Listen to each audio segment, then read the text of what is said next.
Okay, so let's unpack this a bit. There's this huge question hanging over everything right now.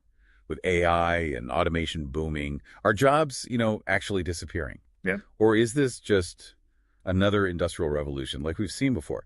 Today we're doing a deep dive into Daniel Suskind's book, A World Without Work. It's pretty thought-provoking, really makes you question assumptions about work and where all this tech is headed. It really does. And what's key about Suskind's argument, I think, is how he says this time it's different. He pushes back on that idea that it's just like past revolutions. How so? What's the core difference he sees?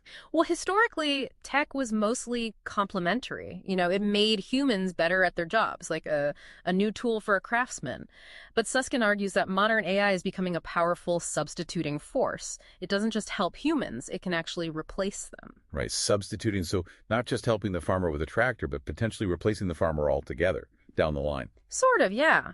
Or at least replacing many of the tasks the farmer does. And it's not just manual labor anymore.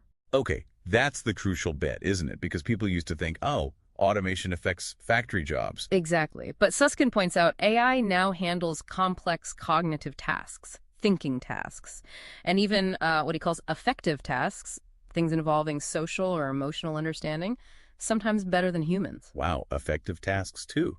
So white-collar jobs, the highly skilled ones, they're vulnerable now. Very much so. He uses this term task encroachment. It's quite vivid. Task encroachment. Okay, explain that a little. It's basically AI gradually taking over specific tasks within a job, not the whole profession overnight. Think about, say, a doctor. AI might first get good at reading scans, then maybe suggesting diagnoses. It chips away. Little by little, until maybe the job itself looks totally different or isn't needed in the same way. Precisely. And Susskind structures his book to really build this case. He looks at the history, identifies these new threats, and then, importantly, proposes some pretty radical solutions. Okay, let's talk about those threats or problems he identifies. He flags 3 big ones stemming from this potential technological unemployment.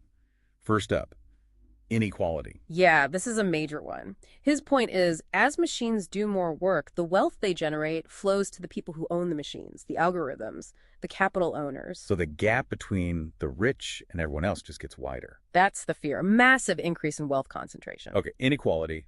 What's the second problem? Political power, specifically the power of big tech. The companies creating and controlling this AI.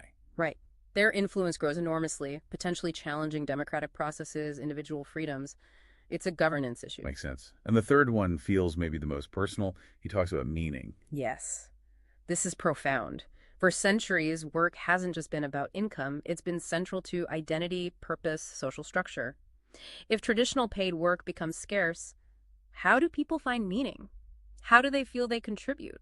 It's a potential existential crisis, he warns. That's heavy. Inequality, power, meaning. So facing that, what solutions does Susskind put forward? You said they were radical. They are quite bold. He argues for a much more active state, what he terms a big state. Its role would be to actively redistribute the huge wealth generated by automation. How? Through what mechanisms? He leans towards something like a conditional basic income, a CBI. Conditional. So not just universal basic income, but with strings attached. Kind of. The idea is recipients wouldn't just get money, they'd be expected or perhaps enabled to contribute to society in other ways.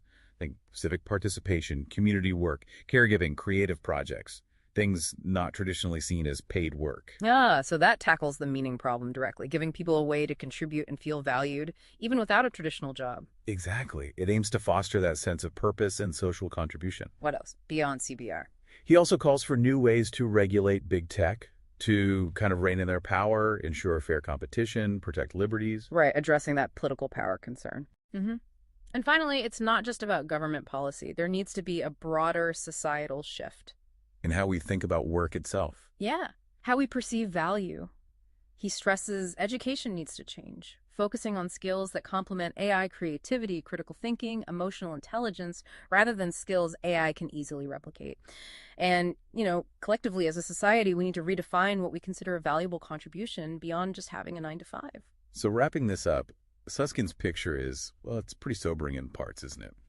But you said hopeful too. It is sobering, definitely. He doesn't shy away from the scale of the challenge. But yeah, ultimately there's a hopeful message. He argues that if we face these threats head on, if we're willing to make bold policy choices like the CBI and rethink our values, We can steer this towards a future that's more equitable and meaningful, even with less traditional work. So it's about harnessing the productivity gains, the wealth from technology. Right. Capturing that unprecedented prosperity, but ensuring it benefits everyone, not just a few, and finding new ways for people to live fulfilling lives. Which brings us to the final thought for you, listening. In this potential future Susskind outlines, where work as we know it might be less central, how would you start to rethink what a valuable contribution to society looks like? And how do we, together, find purpose beyond the paycheck? Something to chew on.